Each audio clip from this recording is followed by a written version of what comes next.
That made the weirdest sound I think I've ever heard. Drink for you. Do it. We apologize for the weirdness of that sound. Hey, we're back, by the way. Yeah. If you're watching this, you may notice there's a random beer just sitting there. Dan will join us at some point. He's we don't know. Yeah. He's gone. Aliens again? Gone forever. Aliens again. He's actually behind the camera staring at us right now, but he'll be in a minute. Yeah. Okay. So, it's been a while. There's been a few games we have to talk about. 27 to be exact. And I'm going to tell you right now, guys, we're going to be straight up honest with you. We're not talking about 27 games. That's just not going to happen. So I feel like we should. We shouldn't. Yeah, because A, no one cares about all the games. And B, we don't have the time. So. Yeah, we really don't. So, no, well. Sorry, guys. If you didn't hear your team this week, sucks. I don't know what to tell you. Okay, and so we're gonna jump into this. All right, so we're gonna tell you. So we have to stay true to this promise. We're gonna try to keep the episodes down to an hour, if possible. This is a hard one to start with, but we're gonna try. We're gonna try no more than 40 minutes of review, 5 minutes of preview, and then 15 minutes of us just bullshitting with random things.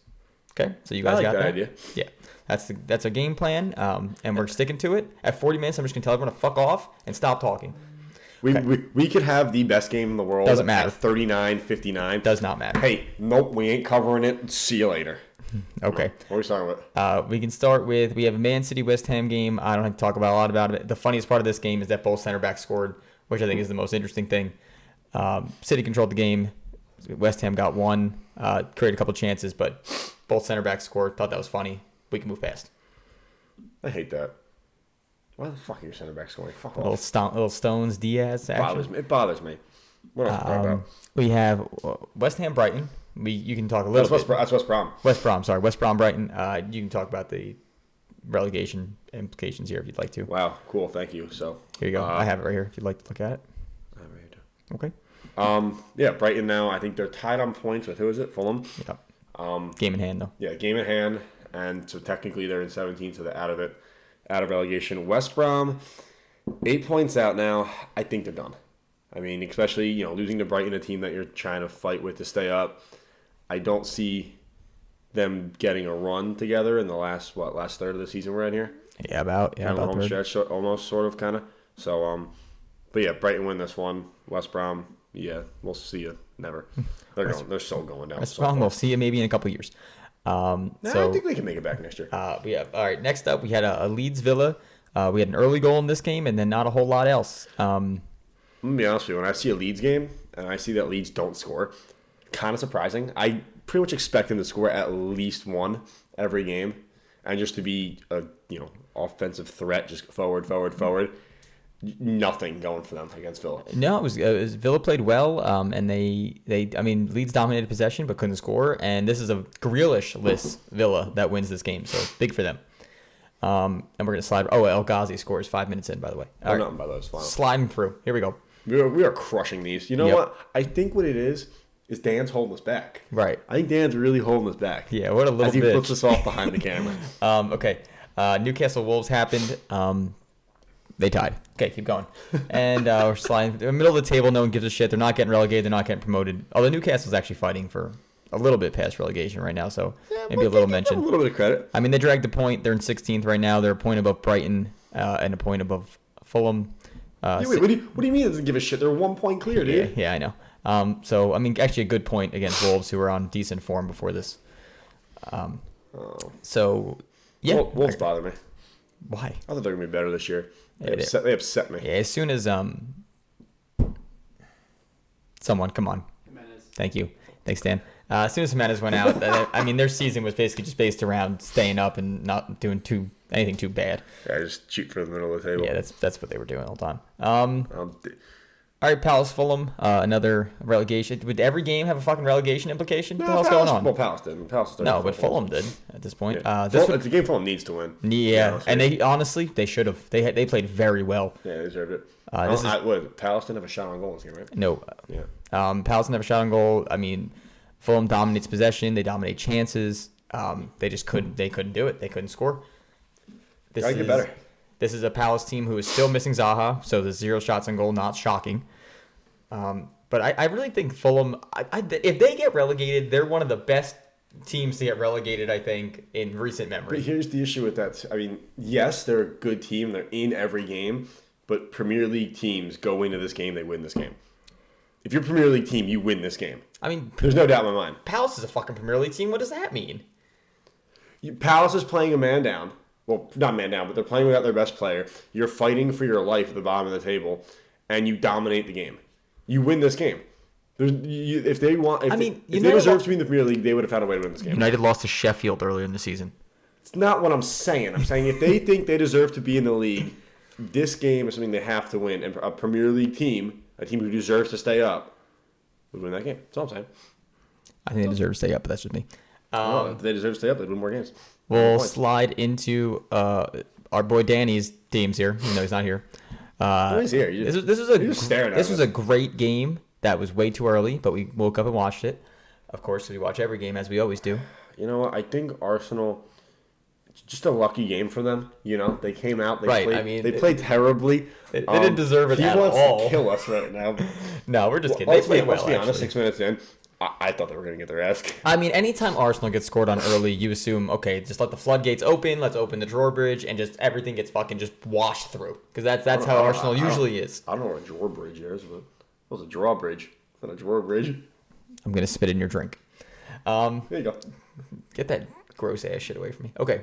He just called Sam Adams gross. I kind of want to punch you in the mouth. I'm not going to do it. Oh, by the way, guys, just Sam Adams 76 in the cups today, and a Yingling. Mine and the ghost over there. Yeah. Dan's drink's going to be very flat by the time he gets here. So, all right, Arsenal, the best player for Leicester, of course, scores Yuri Tillmans. Till the day I die, we'll say it. Stay on that throne. And the first then, Arsenal goal scorer is just... Exactly what you'd expect. Yeah, David Luiz. Right, 100%. You expect that every time. He is... I don't know. He pisses me off. Why? Why does Luiz piss you off? I don't like him. Why? He sucks. I think he's a cocky asshole. We know it was a header, Daniel. Let us get to it. It's a Willian free kick. By the way, Willian starting this. Did Willian start this game? Hold on, we can touch that real fast. I think so Willian starts this game, which I think at that point every Arsenal fan is like, here we fucking go, because it's just not it. Because I don't think anyone thinks Willian's had a good season, apparently, except fucking Arteta. Thank you. I can't talk today. Holy shit, Arteta. You're on the struggle bus, my guy. Yeah, I'm just not calling anyone by name for the rest of the episode. But we do see Smith Rowe back, which is nice. We see we don't have... Oh, he must be injured. Oh, no, Saka's on the bench. Saka and Aubameyang start this game on the bench. That's very strange. Against... Rest. Okay. Apparently, Dan, it was for rest. My sources are telling me that they were not started because due to rest, Garrett. Okay. Yeah, you know what? They're calling me right now. All right, but not for nothing. If you're Arsenal, that's a weird game to rest players on, huh? Yeah. I mean, it's not like you're playing... Yeah. I mean, it worked out, so fuck it. Who are we? But... So Luis scores on a header from a Willian free kick, and then Lacazette converts a pen. Should have been a pen. Do you remember that, or are you just saying it? No, I'm just saying it. Okay, I was going to say. I thought piss Dan off again. I don't know. I'm just going for it now. So, and then Pepe scores a few minutes after halftime, and, you know, Leicester didn't really have much of a fight back at that point. It just kind of... Arsenal still kept possession. They played well, relied on their defense, took the lead, and kind of held it. And it was a pretty convincing victory against the Leicester team in third place. For Leicester, it sucks that you score so early and like going into halftime, you're down 1. But once that third goal goes in to make it a 2-goal game right after the break, you're like, shit. You're in the locker room. Like, all right, guys, we can pull it back. You know, one more goal, it's a tie game. And then you get scored on right away. It just kind of like really dampens the mood there. And you're like, well, we're fucked. Yeah, I mean, the only thing you can really look at the Leicester lineup, they're missing Maddison in this game. But, I mean... I would still think it would be a closer contest here. All right, so we're going to zoom past. Here we go. Dan, you got your win. Good job. Okay, Tottenham, Burnley, and I think there's only one important factor in this game that we need to talk about, and that is the resurgence of one man and one man only, Mr. Man Bun himself. Gareth Bale. He gets a start, finally. He didn't come in down 2-0 and with 8 minutes left, and they go, try to fucking do something. He gets the start alongside Kane, Lucas, Son, and Bale is the front four here for this team. And they scored early, and they scored consistently in this game. Bale gets one in the 2nd minute, then Kane in the 15th. By the halftime, it's 3-0 already, and this game is pretty much put to bed. Yeah, I mean, it's nice to see Gareth Bale finally not just getting a start, but then, you know, scoring 2 goals, showing what he can still do. I think, for him and for the fans too, they needed this. They needed to see something out of him. They needed to, a reason for him to play well again, a reason for them to get behind him again. And you know what? I don't care who you are. You have to love this story. You can't hate Gareth Bale saga. Other than Real fans, I think everyone's rooting for, except maybe Arsenal fans. Arsenal fans and Real fans. I don't think anyone's rooting against Bale now. The guy just wants to play soccer and golf, and you know what? Who the fuck am I to judge him for it? Let him do it. So I said, so Bale scores early, and then Bale gets the assist to Kane 13 minutes later. And then 10 minutes after that, or 15 minutes after that, Morris scores. It just seemed like it was going to be a 7-0 game, how this game was going. And Burnley was in decent form coming into this. It wasn't like they were on a slide or anything. Like they were playing very well. And then Gareth Bale said, "I'm gonna keep my stupid man done and just dunk all over you." So I don't know what a man done is either. You are, come on. That one wasn't that bad. I think I said ball. I don't know if he did. Hang on, I'm getting reports that he did not say Bond. He said done. Yes. Okay. Yeah, it's the microphone quality. Sorry, guys. Same mics we always use. Yeah, that's a lot of the viewers. They don't know listeners. That. You guys know that now. So again, it's the most important part. Bale scores 2. Okay, we can move past this because we have more to talk about later because he comes back in again.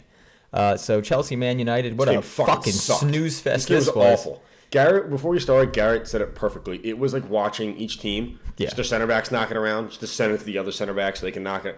Yeah, I think both goalies had like one really good holy shit save. Other than that, fucking terrible. Like there were some shots late, but there wasn't fucking much else. The last 4 minutes, each team had like a clear cut chance. Yeah, that was crazy. Like this is one of those games where I was like, all right, these are two teams that are kind of. Chelsea's finding form now under Tuchel. United is still in second, so obviously they're a good squad. This could be an exciting game. And for the first 80 minutes, I wanted to punch myself in the face. That's like I rather would have punched myself in the dick for 10 minutes than watch the rest of this game after the first. And watching United is so frustrating without a player like Cavani, who's like that, that striker that can hold the ball up for them. Yeah. Because you have Rashford, you have Greenwood. You have Martial, you have James. None of them are that center guy. So all United could do in the entire game going forward was ping long balls. And that's what they did, and nothing worked. Yeah. The thing is, too, James gets the start. Martial gets bumped to the bench. Greenwood gets bumped to the middle, which I didn't understand in the goddamn slightest. I get the whole Martial not being in thing. Yeah. But, maybe you put Rashford up top instead of Greenwood. I don't know. Or maybe I don't fucking even know at this point what this team does without... Well, that's true. They need to get a striker. We do. This game sucked. I'm over it. So that's the United lineup. Chelsea lineup for us American listeners. Pulisic again does not get a start. Some interesting comments from Tuchel about that later on, but we'll talk about that because that was after the next game. Kind of confusing comments, to be honest with you. Yeah. I think it left more questions than it did answers, but... Yeah, so this game ends like shit, 0-0. Mm-hmm. We got more games to talk about from these two teams, so we'll go past that. So Chef Liverpool, I think a Liverpool win that needed to happen, because if not, I think all hell would have officially broken loose on this one. Yeah, I think they wish after what happens after this and the games we're going to get to. Right. I think they wish this was a home game for them. Yeah, but that seems to be their kryptonite. You know what? This is something they needed. They had to kind of stop the skid they were on, and you expect them. I don't even know if you could say that you can expect them right now. Yeah, I don't think so. To win this game, but they needed to. And you know what? I don't want to even say all right, it wasn't even like a we win this, we're back kind of game. It's fucking Sheffield. You better win this guy. It was like you have to win this game. If they lost this game, I wouldn't be surprised if the whole organization just said, fuck it, fire everybody. We don't know what to do anymore. It's amazing. It's so crazy to see it like a title, a clear-cut title. And I know there's injuries. I get it. But, your front three is still your front three. You should be scoring goals. And at least this time, they do win 2-0. So they scored a couple. It's not from who you'd expect. Jones gets one and an own goal. But, at least they created chances in this one. So shout out to all Liverpool. Stop their little skid that they were on for now. And we'll talk about the game later. But yeah, like I said, 2-0 win here. It is crazy, though. I know you said that injury. It is crazy what, just 2 injuries can do. Yeah, to their center backs, you just implode the entire fucking team. That's the thing. The problem is, I guess some other players have to play out of position, but it's just Shocking, Again, really. You're Liverpool. You deal with that. Right. Every team has injuries. I get your center backs are literally, at this point, just whoever's up, next man up. But, you still would expect a better season regardless. Right, let's move on to this Everton 1, Southampton 0 game. This is another non-exciting game. Yeah, not exciting game. I mean, coming into this one, these are two teams where I think we've mentioned them all year. You never know what you're going to get from them. Both teams in first place at some point this season. Yeah, you had high expectations for, not really high expectations, but you had, after the first few weeks, you're like, oh, these teams can be real contenders. Oh, yeah. To, actually, they're pretty bad. To, oh, wait, maybe they're the real deal. So you don't know what you're going to get with these teams. And then Southampton fell in the run of form of, oh, my God, they might be the worst team in the league. But you never know what you're going to get from these two teams. And I think, one goal goes in for Everton. And then, I think each team had one shot on goal. It was a pretty boring game. It was a battle in the midfield. And you know what? I feel like neither team won the battle. The ball was just kicked around in the middle of the field, played forward, turned over. That's all it was. It was just trying to find the pass, and it just wasn't there every time. I mean, there's one shot on goal from each of these teams. It's just the possession was pretty close. It was a midfield passing display, but the final ball was not there for either of these teams. Neither team really could settle into this game and get a foothold in it. Yeah, and that's what happened. I mean, and Everton, I think they needed these points. Now they're 2 off West Ham in 6. Yeah, I mean that's going to be to catch West Ham. They definitely need some points. So all right, we're sliding past that. That was match day 28 or 26, and this is 29, which I get makes no fucking sense, but deal with us here.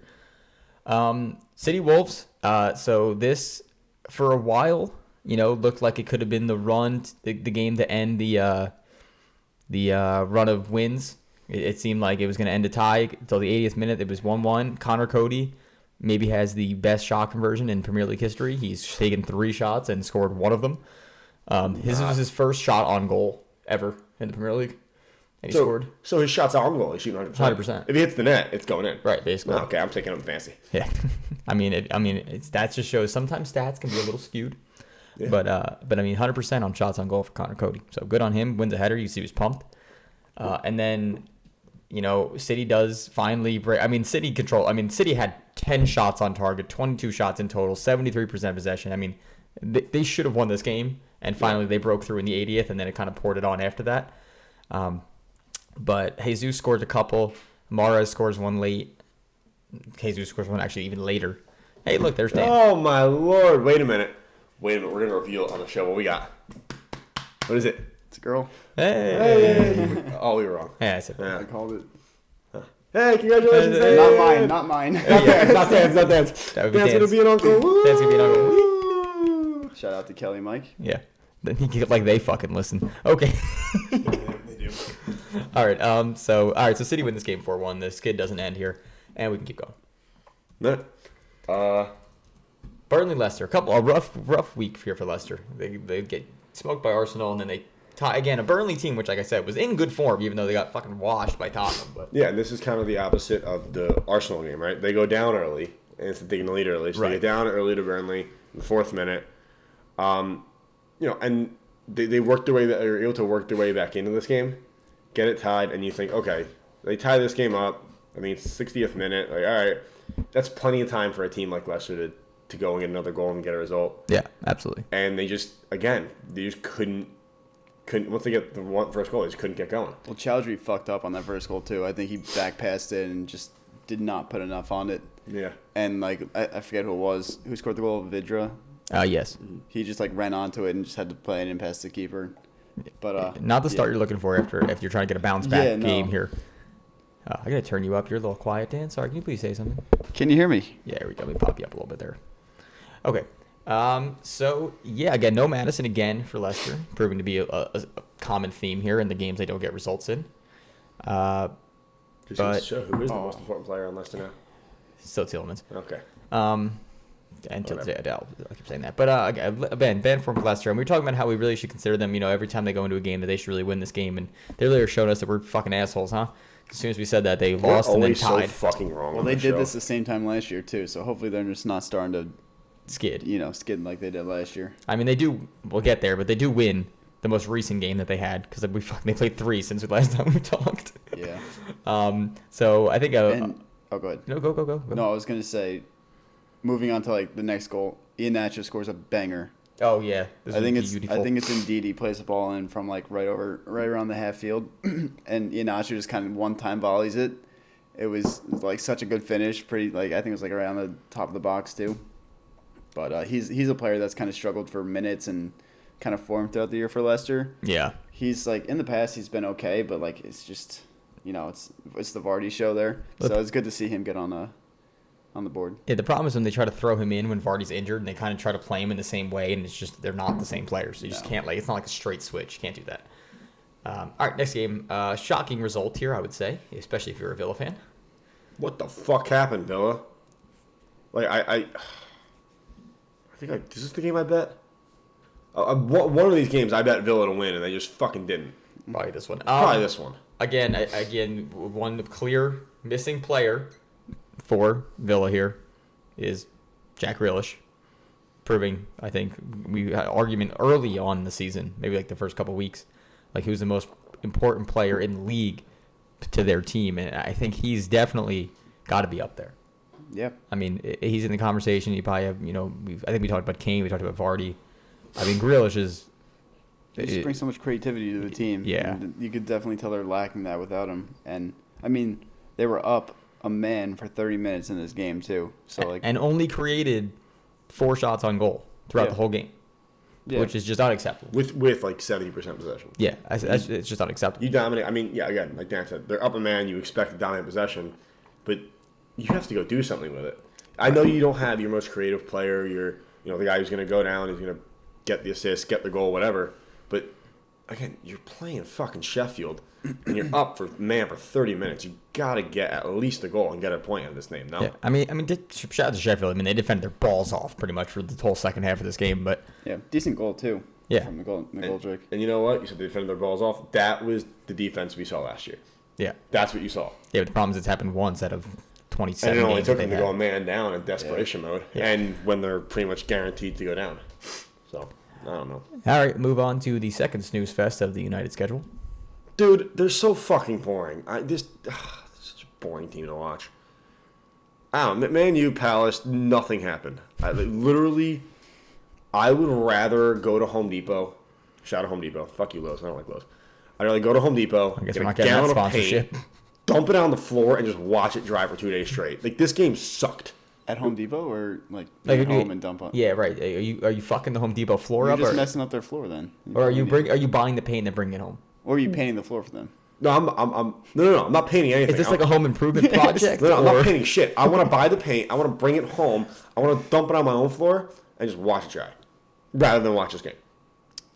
Now that just seems like a waste of paint. It's more entertaining than watching this game. But like, why not just go somewhere that's already in the process of being painted and then watch that dry? Yeah. Like, why go through the extra process of buying the paint when you could just find paint and then watch it dry?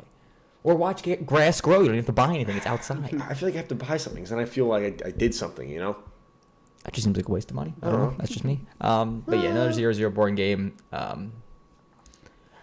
Thank God, man, United had the game coming up, because if not, I think we should have said they were the most boring fucking team in the league, but they actually had a decent showing. They suck. So, okay, we'll move on from that. Everton gets another 1-0 win. It seems that they're just fucking fighting through wins here. I mean, they might not be pretty, but they're making them happen. So. And Richarlison scores again. He's been in good form recently. And I can't remember if it was this game or not. I think it was Sigurdsson who kind of plays him in. Like a really nice ball in two, touches it past the keeper and just scores. But it's good for him because he started off the season slow. Like we know, Calvert-Lewin was the star of the show at the beginning of the year. And I think the season prior, Richarlison was probably the better of the two up top. So it's like good for he's starting to find his form, but it's kind of late in the season. So, see. Yeah, and Everton's still missing James Hamas. He's been out for, I think, a few weeks now, honestly. Dumb American. You don't know anything about soccer. Yeah. Dumb American. Yeah, I'm sure I'll get that comment. Don't worry. But yeah, 1-0 West Brom again. We really need some points here to get rid of that relegation fight. And I think at this point their hopes are very, very quickly dwindling away at this point. Yeah, it's unfortunate, but kind of the case. Sam Allardyce couldn't pull any magic here. He just there getting fucked. Okay, Liverpool-Chelsea. I fucking love this game. Chelsea home, Liverpool home, as you'd expect. They would lose because that's just how they've done the season. Is this like their 7th or 8th straight loss at home? 6th or 7th. Yeah, it's crazy. Crazy. Yeah, Anfield's definitely a fortress, guys. Keep it up. So the one not this thing, year. Looking at the Chelsea lineup going into this game, I thought it was really interesting because Tuchel plays Ziyech, who's like arguably I think one of the best crossers of the ball in the league, like almost in the middle of the field. So I thought that was very interesting because that's not where we've ever seen him play ever since he's been at Chelsea.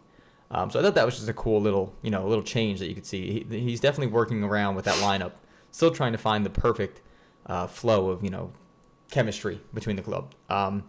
But I mean, just to build off that, yeah, it's good that Tuchel can do that kind of like experiment with his team and still get the results that like Lampard wasn't doing. Right, against a big game. Has he lost yet? Nope. I think they've tied, but they haven't lost. Yeah, that's crazy. They've kept like a couple clean sheets too since coming in, which Lampard wasn't really able to do with still on his team, and like you said, like you can try Ziyech in different positions. You can try to see if you can start Werner, give him more confidence on the ball because he definitely needs it. God, yeah. But he's still playing like players like Mount, Jorginho, players that like, I don't know. I feel like Mount is actually pretty important to this team, and he'd probably be a good one for over under. Did we say that last week too? I think we might have. But he's and Chilwell gets a start here. Who Chilwell hasn't really seen the field, I don't think, since Tuchel's come over much. And Pulisic again comes in this game late as a sub. He's not getting all the American listeners again. Tuchel puts out that comment. I think it's after. Is this their last game or is it their next game? It's their last game. This is their last game. I think it was after this game. Let me see if I can pull the quote up real fast. He said that he remembered him from his time over in Germany, and that he's so used to him being an impact player the last 20, 30 minutes off the bench. It was something along those lines. And that's what he's so used to. He knows what he can do late in games. He could impact the game. He can come on, make a difference. And he's just so used to it. And he said he thinks he's been I think at one point he was a little harsh on him. Yeah, maybe Christian's problem is I know from Dortmund how strong he is from the bench. I think he started only in the cup game, and in the end, it's my responsibility and my fault. It's a bit unfair because I know what impact he can have in 20 or 30 minutes. He was a bit unlucky in the last games, but there's no lack of trust or quality. He just has to be a bit patient. Yeah. So I mean, and you know what? And then he goes on to mention Emerson, which is probably the most random quote ever. But I think that's he does the right thing there, coming out and addressing it, and he did it in the right way. It's not like he came out and said, "No, it's my decision. He's better off the bench." Or he said, "Oh, I'm so sorry. He's going to start the next day." He handled it very well. He goes, "I'm used to this. I apologize. Maybe it's my fault." I mean, listen, they're getting results. It doesn't fucking matter. Yeah. I mean, I'm saying it's not like he came out and said, "Well, are we fucking losing? I'm puts- going to do what I want." He didn't come out and say it like an asshole. He came out. He handled it well. But he could have easily could. And it puts Pulisic in a weird position too, because you think he leaves Dortmund for that reason to get more game time. Yeah. And he moves to Chelsea, gets more game time. Obviously, fights through injuries and stuff. And then Tuchel comes to Chelsea, and he goes right back to where he was. Goes right back to where he was. Now, if this keeps up, does he leave? There's already talks of him, Yeah. rumors, but I mean, I think you got to give time. Then again, you see, this is all hypothetical. Messi doesn't start one game. Oh, he wants out. There's rumors. So I don't think Messi really doesn't start a lot of games. But I'm saying, if the rare occasion he doesn't, you hear the rumors anyway. I mean, it's only been the past 2-3 games. I mean, the problem is that there's so much competition for his position in that team that someone's going to be pissed eventually. But it's not. It's not. Do you think the team gives him up? Do you think he's going to want out? I mean, when's his deal till? I don't know. But yeah, I mean, that's there's a team who wants him. There's going to be always rumors, especially with a player that, like I said, it's so focused, especially in the U.S. There's a team that wants him. He's set till 2024, so he'd have to get loaned or they'd have to buy out his clause. That's what I'm saying. If there's a team that wants him and he has his agent say, hey, go to a team, when does he say, hey, go try and ask these teams to buy me out? And he can. The question is how long. Again, I don't see this continuing, but if it did, how long would he hold out? That's the only thing. I mean, he'll finish at least this season. He'll finish the season. Oh, no doubt finish the season. But if he thinks it's going to go the same way next season, I'm curious, where he's going to go. Yeah. Or if he's going to want to get out. He has to finish the season, right? Yeah. Yeah, you can't loan transfer. It's over. But that's something to keep track of. I mean, and again, Liverpool, failed to score and lose 1-0 at home. I mean, this is not the Liverpool team from last year. That's for sure. Moving on. I can't even explain it. Yeah. We'll move on, but a game with, I would say, pretty controversial VAR decision here. This was so Tottenham scores. They get an own goal early on, 20 minutes in, and then Fulham equalize. Everyone thought. I gotta find the minute. If I can't find the minute, that's okay too. Here you go, 64th minute. So, did you guys see this play? Probably, right? You guys watch all the games, right? But I'll tell you anyway. Okay, so what happens is, the defender goes to clear, the Tottenham defender goes to clear the ball. And when I tell you that the Fulham player is standing with his hands literally at his side, is just standing there, and the ball hits here. Literally, like, hits his bicep, pinned to his body. And then it ricochets, Fulham player comes, scores, goal. And they look it back, and it gets called a handball by VAR. And I'm sorry, but I don't get it. Like, I get the rule is if it fucking hits the hand and the offensive player, it's not a goal. But that was fucking ridiculous. Then why? I think it was the Arsenal game. Yeah, we'll talk about it. Yeah, but it's not attacking. It's defending. It's different. It's different rules. But a handball's a fucking handball. We'll talk about it. I mean, let's be honest. We all know the rule's going to change for next year. The interpretation's going to change for next year because of how much controversies there have been. But this is just fucking stupid. Like, this is where you, at some point, you just had to apply common sense. That's my issue. A handball is a handball, no matter, like, either call it or don't, right? So if it hits the hand, fine. It shouldn't matter if it's in the attacking build-up or if it's a defender that does it. Same thing. Like, if a player, say there's an iffy challenge in the middle of the field, right? All right, ref will give it a free kick. There's an iffy challenge in the 18. It's in the 18. We can't be harsh and give it a penalty. But anywhere else in the field is a free kick. I can't. But this one was just. I'm at the point I don't know the fucking rules. I really don't. I mean, I know the rules. I just think the rules suck. I don't. Like this, I don't. We'll get to the Arsenal game, but again, his dude's arm is almost above his fucking head and hits his arm. This is the why picture. Is that not a handball? Like, literally, look at where his arm is. It's literally pinned to the side of his body. Yeah. Like, there is nothing unless you don't have arms. There's nowhere else you could put it. Now the Arsenal handball. That Arsenal didn't get. Right. Well, that's arms up here. I don't care if it's in the 18. And Pepe's touching it around. He was using his ball. He was using his arms. He needed to use balance. Fuck off. This guy's he's literally a fucking pencil. He's not fucking moving. This is a game where, again, I've been saying it all year, but Fulham deserved better. They just did. All right, we'll move past it. We have more controversy later. Tottenham get the win. Okay, Burnley. Controversy now. We're going into the game. We're right into the fucking Arsenal game. Yeah. So it's Arsenal Burnley game, right? Burnley. Burnley Arsenal. Yeah. It's Arsenal Burnley. This game will end 1-1.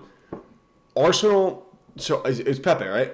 Mm-hmm. So he has the ball. Well, let's talk about the goal. We'll get to that. That's at the end of the game. Aubameyang scores in the 6th minute. We got to talk about the Chris Wood goal. We have 7.5 minutes, boys and girls, to stay on track. 7.5 minutes. Yeah, we we'll got to get rush. there. I'll run through this quick.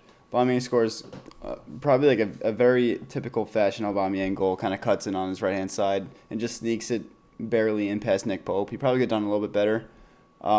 But, super near post, barely was able to get to it. Oh, he should have did better. Snuck it in, yeah. And then we'll move right into Chris Wood's goal, the gift of a goal. My God. So, remember... Underrated player from last week? Yeah, remember the last TikTok, the underrated, and I said he was overrated, Xhaka, and everyone came at my throat. Fuck you guys. There's multiple people. He had phenomenal assists in this game. I would like to point out, it wasn't if he's good or bad. It's overrated, underrated. If everyone thinks he sucks, he can't be overrated. Well, fuck you guys. That's right. This doesn't help him. We'll just say that. Okay. A couple people are at fault here. So a few players. Yes. Starting with Dan, Murray. definitely first at fault. Fuck Dan. Right. I'm first. He wasn't here to start the episode. And I was coming in here and running the show. What is this bullshit? Running the show. I don't know. Dan, all right. So Murray starts it. Thank you. And he passes it to Leno, which they're being pressured. I mean, you gotta give credit to Burnley. Yeah, it's happened Mill Day, baby. Don't worry about it. Credit to Burnley because they were pressing. Like, every Arsenal player in, like, their defensive third had a mark.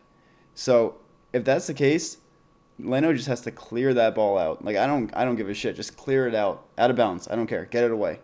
Instead, he decides to pass it to Xhaka, who's checking with a defender on his back. And Xhaka, for some godforsaken reason, tries to one-time it, like, to the left-hand side. False.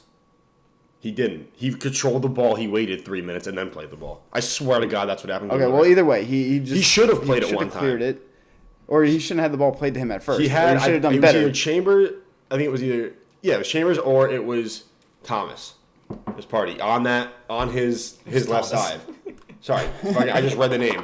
It was Party. Fuck, it's Thomas Party. Fuck off. That's his name. I don't want to say it. Me and Tommy go way back. Anyway, he could have took a quick touch, and played it because he had him wide open. or he could have played it one time. Yeah. But he literally waited until Dan said, there's a guy literally pretty much hugging him, on him. For the rest of the episode, can we just address every player by their first name, please? Yeah, so Granite could have played the fucking ball Thomas. one time. Yeah. Well, Bert should have played to begin with. Either way, Yeah. it's just a disaster. And you had Kieran sliding through the left side. And then and Grant just pretty much panicked and just blasted one off Chris. It beat Bert and went right into the Arsenal net. What else you want? That's all I'm saying. Oh, it's That's all great. I'm saying. Okay. So fuck you. All right, Granted, but so get to the handball, Dan, because I know you're very passionate about this. I'm pissed off about it. Well, before, I mean, we all said the same thing as soon as we all saw it. yeah, and I know we're short on time, but there was another call for handball beforehand, which, originally was called a red card. I forget who took the shot. It was like a one time inside the 18, and it was going on goal, and it was before it. I thought it was after it. No, it was before. Was it? I'm pretty sure it was, or whatever it was. I don't know the sequence of events, but Okay. the Burnley player, I forget who it was, on the line, kind of leans into it, and it looks like it hits his shoulder, potentially his arm, and the ref calls a straight red. He goes out and gives him a red card penalty. They go to VAR, and VAR, give them credit, they got the right call here. Yeah. I was hoping it hit lower down on his arm, but it didn't. It doesn't, yeah. It hits his shoulder. And then It looked bad because he threw his arm at it, but it hit his shoulder. Phenomenal fucking block. And it's not like his arm was away from his body. He just kind of moved his body into it. Yeah. And that's a game-saving clearance right there. Yeah. But the thing that was funny about that too is when they went to the AR, all right, they're taking away the red card. The ref actually did the to wave it off. He took out the yellow card first back. He's like, no. And they got the red card and waved that off too. Yeah, because everyone was like, wait, did he get a yellow? Like, what just happened? No, and 2 minutes later, the announcer goes, by the way, it does seem like he did pull out the wrong card originally. We're going to clear this up. He did not get a yellow. Yeah, they were all trying to be like, what just happened? And, just a new and they're like, okay, I think he just fucked up. Okay, so that's the case of this game where VAR worked. Now, Pepe, on the opposite side of the scale. Pepe comes down, right?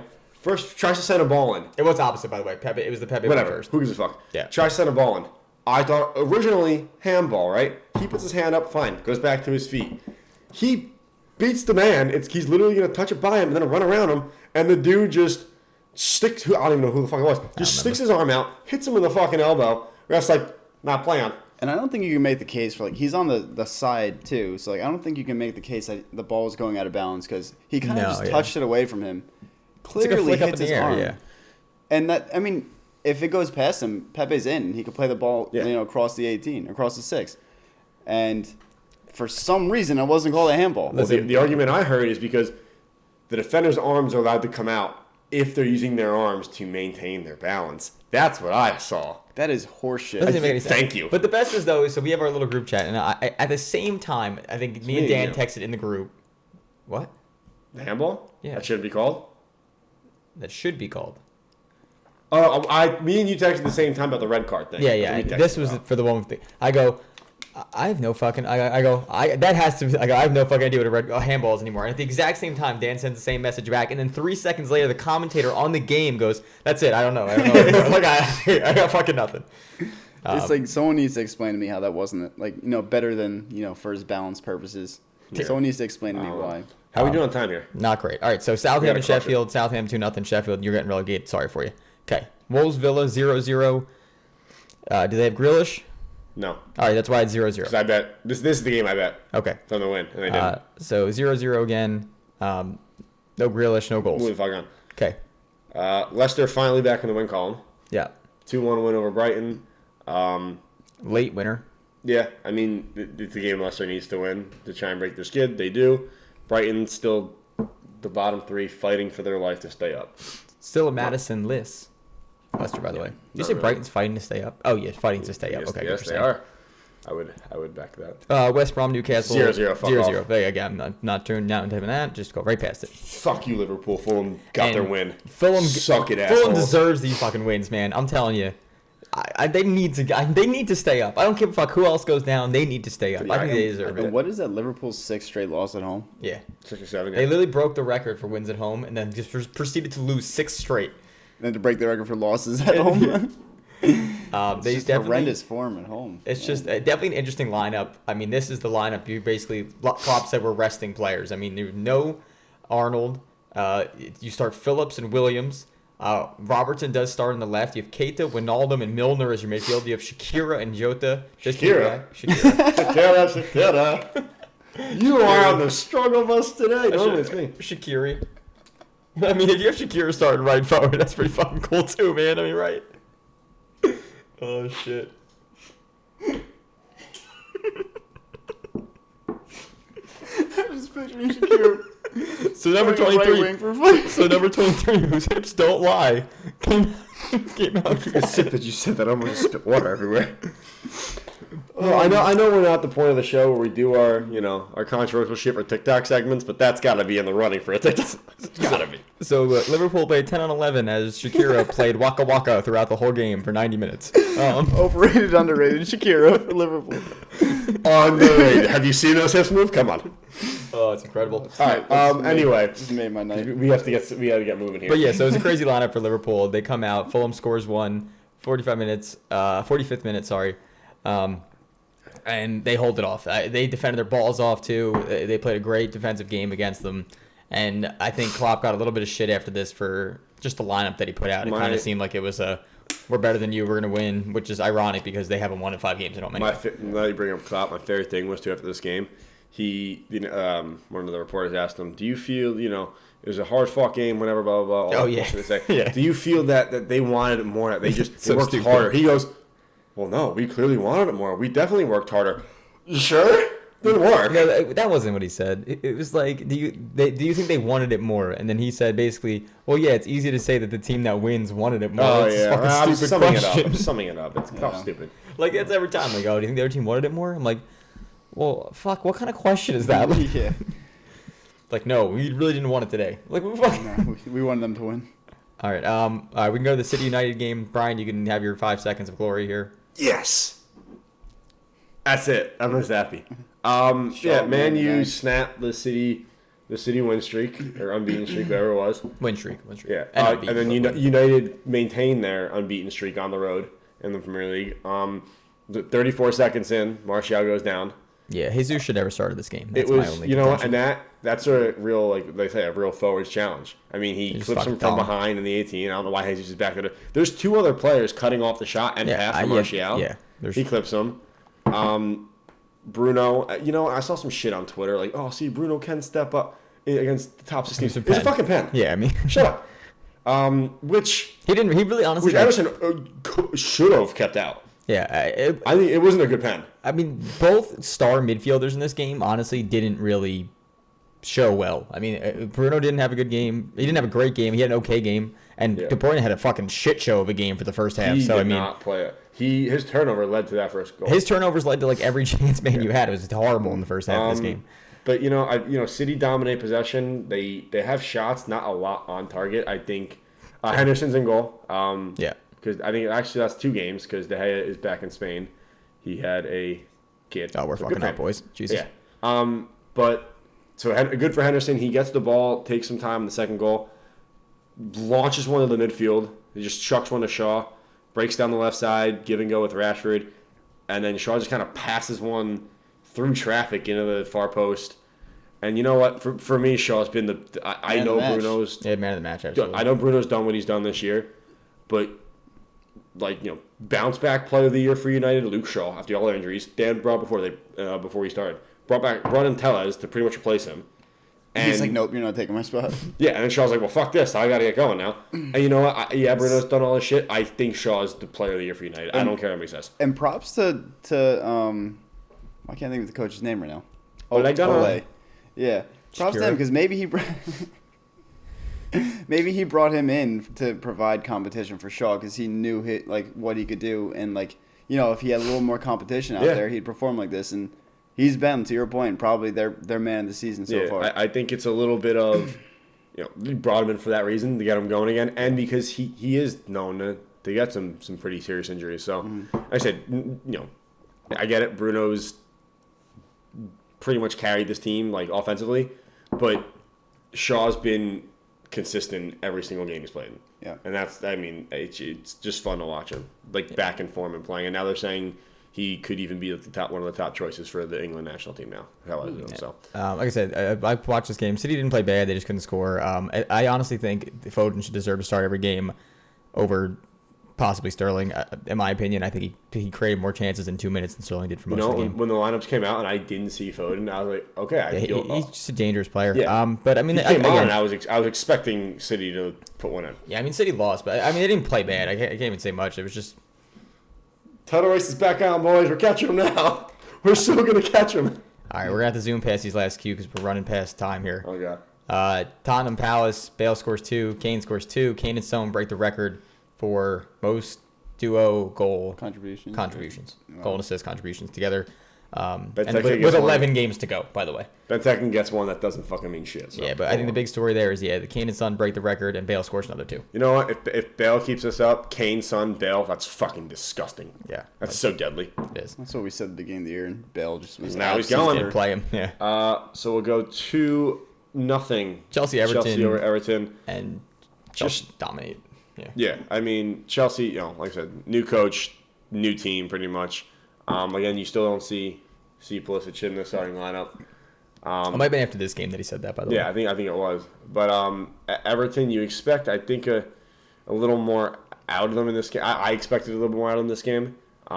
Own goal clearly doesn't help. I mean, you get one of those against you, and it's kind of just a real kick just when in the you dick, thought Havertz was going to get his goal, he just didn't. Yeah. But you could tell that Tuchel's possession is overwhelming some teams, and Everton fell into that category. I mean, Chelsea just had more with the ball, more chances, and Everton could really get anything going.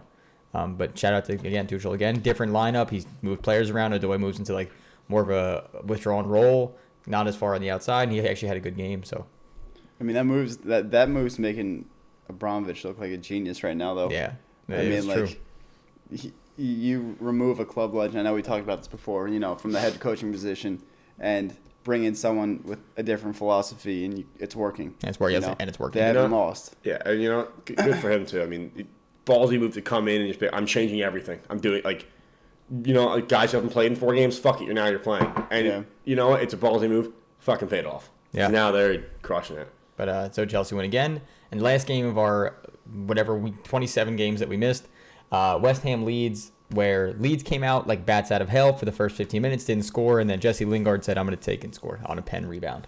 Yeah, you know what? We mentioned this, I think it was last episode. I love seeing him just have fun scoring. And, even when there's a few games he's played in them where he hasn't scored, and I think West Ham might have lost 1 or 2, but he just looks like he just was confident on the ball again. He looks like he's having fun. West Ham hanging around the top 5 spot. I need this dude to shave his fucking head. I expected, again, I mentioned this at the beginning of this episode, a game where Leeds come out and don't score is kind of surprising to me now. I expect them to score every game just because of how many men they pile forward. I mean, they created chances. They had 17 shots, but they only had 2 on target. That's kind of where your issue lies there. I mean, that goal was weird. The rebound goal was just funny. Yeah. I mean, terrible pen to just a fucking tap it. Yeah, it just happened. So. All right, does that wrap it up? Yeah, preview. Right. Next week, here we go. Man City, Southampton play tomorrow as we're recording this. Man City should win cleanly 3-0. All right, Newcastle, Aston Villa. Dan, go. Villa, I think, is due for a win. Hopefully, I don't know how long Grealish is out for, to be honest. Not sure. But I still think they'll win this game against Newcastle either way, like 1-0, 2-1. Love it. Yeah, Brian? Leeds, Chelsea. Like I said, Chelsea just, since Lampard's been gone, this whole new team. I think Leeds come out again, just pressing right off the bat. I think they get 1 goal, but I think it's going to be Chelsea in the end, 3-1. Could be an exciting game, though. Curious to see who dominates possession in that game because Leeds has done it the last 2 times. All right, Palace, West Brom, no one gives a shit, 0-0. Here we go. Dan, Everton, Burnley. You know what? I'm going to go for Burnley with the upset here. I think they've been playing pretty good recently. I'm going to say 1-0. All right. Back to City. Again, City, Fulham. I know I've been rooting for you, Fulham, but not in this game. I think City dominate possession. They win 2-0. Southampton, Brighton. I think Brighton they need the point desperately. I think Southampton trying to snap a run of form. I think it's a 1-1 tie. I think Brighton get a point out of it. Much needed point. Dan, actually, you, me, and you go the next one. Made the jump because Leicester City, Sheffield. Sheffield's put a couple tough matchups up. Leicester kind of fell off a little bit of form, came back this week against Brighton, but I think Leicester wins this game. I think it's not a huge, maybe 1-0, I think. All right, game of the weekend, Dan. Game of the weekend, North London Derby. I think it's going to be a good game. I really do. I think both teams are playing, they're in decent form right now. Do we think Bale starts? I think so. I think he has to. He has to. Yeah. I know Arsenal tied Burnley, but I think they still played good in that game. I think it's going to be... Earlier in the season, I believe you were fucking terrified of them playing. So I was. This is going to be a hopeful 2-2 tie. Okay, I like it. Brian? Man U, West Ham. I think this is going to be a pretty good game. Holy shit, a Sunday game at 3:15. Thank God I don't have to wake up for it. Interesting to see how United come out offensively. I said they've been rotating Martial, Greenwood. I don't know if Cavani's ready to go. I know Pogba's still kind of waiting around. He's still hurt. I hope Cavani could play. I think he could have some success up top against West Ham. I'm going to say 2-1 United, but I think West Ham dominate possession. Nice. Okay. Interesting. All right. So the last game of the week, Wolves Liverpool. Liverpool's not home, so they have a chance to win this one. I think it's going to be a 2-1 late game winning goal by Shakira. Here we go. I'm going 1-1 again. Shakira. We can leave those for later, right? That's Friday. It's starting next week, so we're good. How's the time? We're doing okay. We're not doing great, but we're not doing bad. 10 minutes. We have 10 minutes. We can do it an hour and 5 if we have to. But all right. So this is what we're going to do, guys. We're going to do our favorite that you guys all love, our little segment, overrated, underrated. We have 3 players lined up.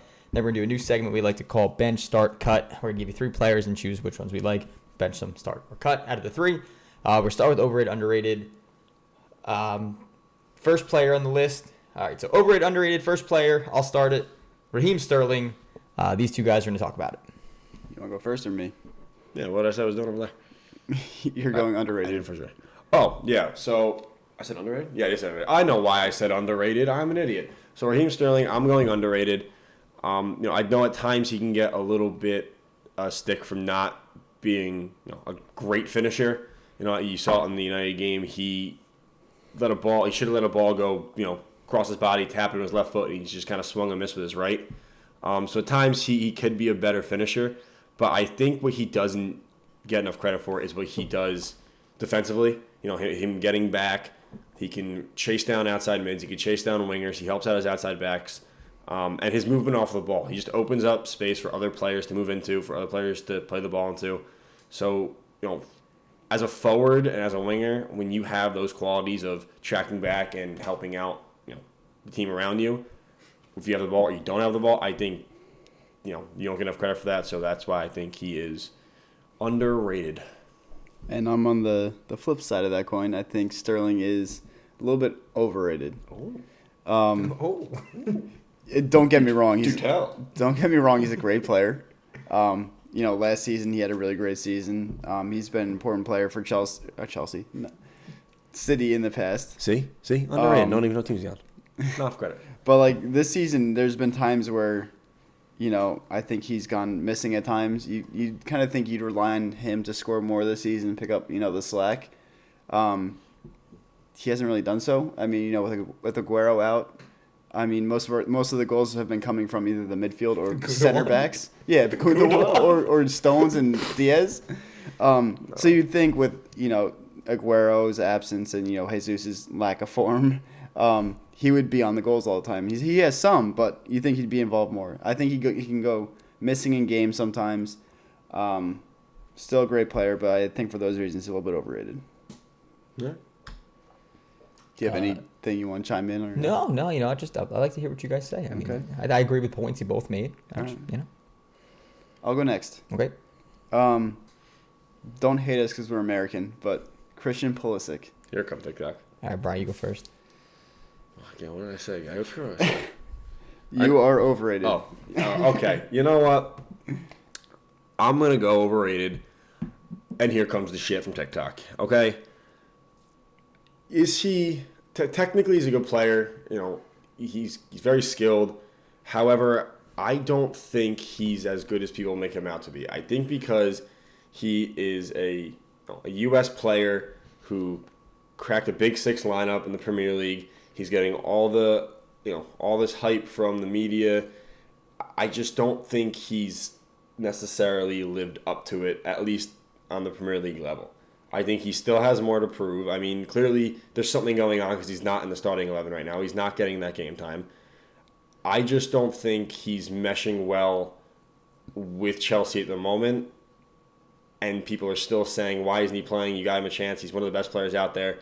Again, if he was one of the best players out there, he'd be playing. So I think he's just a little bit too overhyped by the media just because he's a U.S. player. That's why I'm going to go overrated. Please don't kill me. Please don't kill me. I like how you end with that. All right, I'm going to be on the other side. I believe he's underrated, and I think the problem is that people put so much expectation when he went to Chelsea, and you expect him to fill in and be Hazard within a half a season, and I mean he's proven that he can be that one-on-one player that creates chances and that can send crosses in, and I think more of his bad form has been put on with injury than it really has been with inconsistent play. I mean, every time he comes back, you feel like he's fighting through a hamstring, or he's fighting through an ankle, or he's fighting through something else happens. I mean, we haven't really seen a consistent full season out of him without fighting through an injury, and you never really know how healthy someone is throughout the year. So, I mean, we've seen what he can do when he is at full strength. I mean, we've seen his technical ability and his ability to mesh with the players around him, and he seems to have a good relationship with players like Giroud and sometimes Werner Werner's not really on either, but I mean,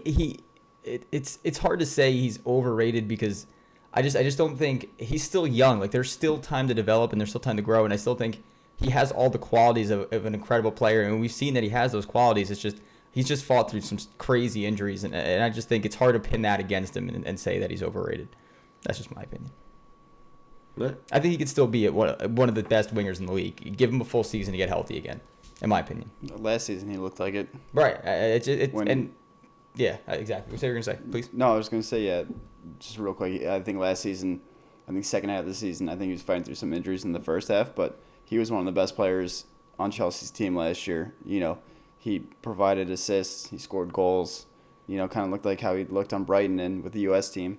And I think we didn't even talk about his contributions to the U.S. team. I know they haven't been competing in many tournaments on the World Cup, but he's been our best player for 5-6 years now, and he's 22. Right, and a lot of times for the U.S. he's playing out of position. I mean, he plays in the center mid a lot of times for the U.S., and he's playing as a winger for Chelsea. So, okay, yeah. All right, last one. Overrated, underrated. Harry Maguire. You want me to go? Yeah. Okay. I'm gonna say Harry Maguire is underrated, and this is gonna kind of mimic a little bit of what I said about Xhaka last episode. I think he's a solid player. He's a good defender that just seems to get overshadowed by the one stupid mistake that he makes during the game. He could have a great 90 minutes or 85 minutes, and then you see the video of him pulling Shaw out of the way. And I mean, that's all you're going to see for the rest of that week is not the 85 minutes of solid defending and all the clearances that he makes and him leading his defensive line and his back line. It's going to be the one stupid mistake that he makes. So look, I get he was a lot of money. He was. So maybe he doesn't live up to the price tag, but I think as a player, he's still a good defender. I still think he's a center back for any team in the league. Yeah, I think pretty much any team in the league, he still walks into a center back pairing.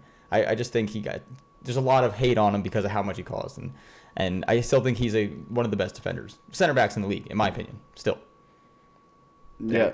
I'm gonna go with he's overrated, and I know you brought up the fact that they paid so much for him, and I think that's the main reason why. I mean, I think he's overrated because he was valued at 80 million, whatever it was, euros.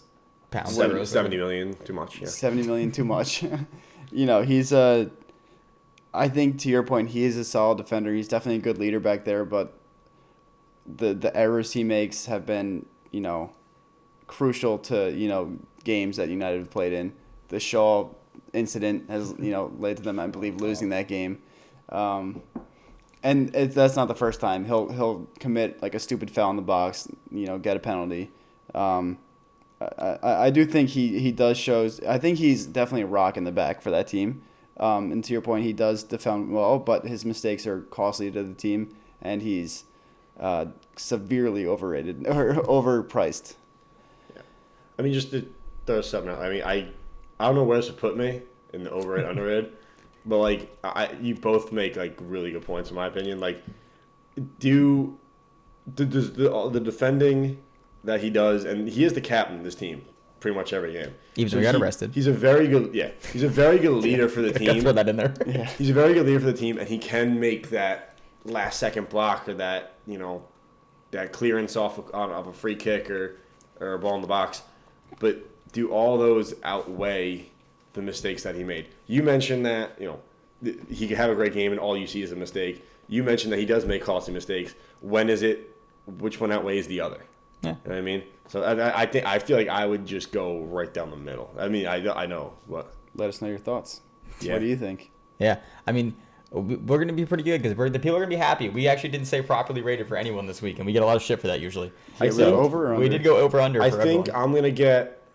I'm gonna get the shit from the American fans, You're actually going to get praised, I think. but I'm gonna get the praised UK by all fans, the other yeah. people saying, "Good job, we have an American going overrated for American player," and then we're gonna have fucking World War III. All in right. our comments. I'm interested in their thoughts, like the non-American fans, their listeners yeah. of what Pulisic is, like how they think he is as a player. Because obviously we have some bias. Like, I mean, when we watch him from the United States standpoint, like he's one of the best players on our team, the best player on our team. So we have high hopes for him, but we'd like to know your thoughts. Yeah. And Dan said as a player. So, like, we've gotten shit like, oh, Americans don't really know, like, he's an American. Take all that out and just let us, like, genuine thoughts. Like, just as a soccer player, football player, whatever the fuck you want to call it, just as a player themselves, just let us know. Everything else aside. Because we're genuinely, when we get stuff like, oh, you're American, you don't know, he's underrated. Okay, give us a reason why. Explain. Like, we genuinely, we're curious to hear your thoughts. So Right, it's all opinions. You can be right and wrong. I mean, you can't be right and wrong technically, but I mean, as long as you back it up with the reasoning, that's all that matters. the only time you can be right or wrong in opinions is if you're me, and in which case, always fucking right. And you say Lampard is going to be the coach of the year. Okay. I think you guys gave me like a 35% beer, and I was hammered off of it. Yeah, that's what it was. I think, all right. New segment. Last segment and a new segment. Someone else want to introduce it. I feel like I'm the one that introduced everything. So can someone please introduce this segment for us? Yeah, I'll take it. Okay. I can do it. So this new segment, it's we're gonna give you a list of 3 players, and we need to decide which one we're gonna start, which one we're gonna bench, and which one we're gonna cut from the team. That's right. So which one doesn't make the squad? 3 players three? of similar position. Yeah. Similar position, maybe not exactly the same position, but they can play in all positions. Yeah.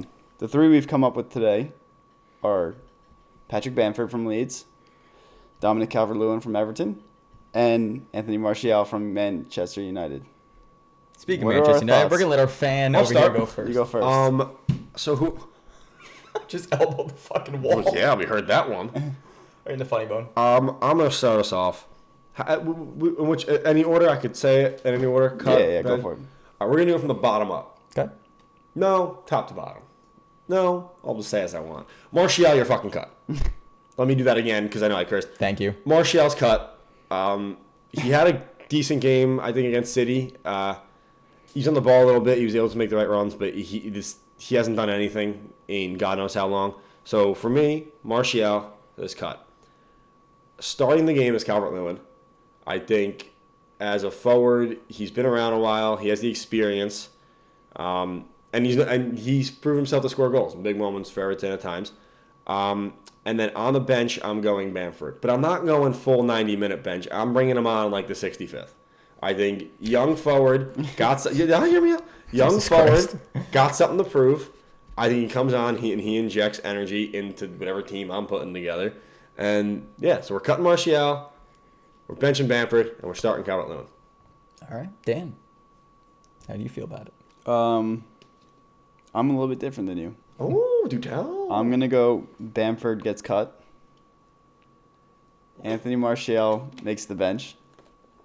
And Dominic Calvert-Lewin's going to start. Okay, and here's why. So we agreed on one. Here's why. Dominic Calvert-Lewin, I think, just gets in great positions on the field. And if he has someone who could supply him, decent balls in like James or Digne, he'll get on the end of it like he's proven this year. I think he's starting to find his true form as a striker and leading the line for that team. So I think he gets the nod. Bamford, I think, gets cut only because I feel like he relies on his teammates a little too much. He does get into good positions, but he also misses a lot of sitters. He should have a lot more goals this year than he has in the past. I think he's blowing away expectations anyone had for him this season, which I'm not gonna pretend like I don't notice. But I think he's a step down from Calvert-Lewin, and I think Martial makes the bench because he can bring a sort of dynamism off the bench. He's not having the best season.